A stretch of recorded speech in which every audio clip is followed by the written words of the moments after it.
balembi te pe bazolemba te kosala bolamu na makanisi ya kosunga bilenge ya Congo Central en général pe ya territoire ya Mbanza-Ngongo en particulier pona koyekola mosala ONG des Lumières Universelles oyo ekamamaka na mamata na ntimba bautaka kofungola mobange na centre de formation professionnelle ya coupe et couture pona kosunga bilenge ya territoire ya Mbanza-Ngongo bayeba misala. En tout cas vraiment na tongaka nyonso tokomi dia na mesure otonga na mettre na biso apprendre à biso bien pena dans na air wana to bando sala mosala soke ke azana mesa faut tikelo ko sala hotelimi na mesa okati sala pantalon to sala libaya to sala nyonso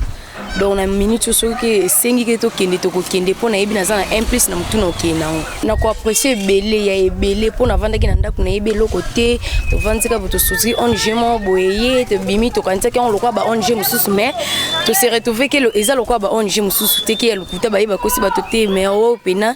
to komi na kata on je to sala pe musala na yeki ne lokote mais na zongi na implice na ndako na yeba musala moko te mais lokwa na yena kata on je na komi yeba otonga na lela ngo pe bambo donc implice na ngeza yango na part sana konza biso pe on chaque qui parabiso la nyonso en tout cas na nyonso vraiment matanya na premièrement na ko remercier bisika zali ya mingi vraiment ya mingi ya lobeza te mais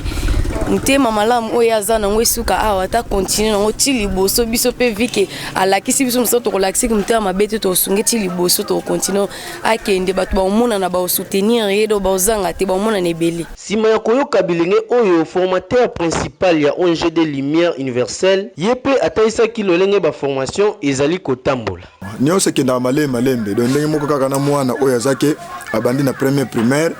Il faut qu'il y ait des jusqu'à ce qu'il y ait comprendre. Ce que tu as dans le journal, la formation, on a vraiment formation c'est normal. Donc bazotonga mabaya, bazotonga pantalon,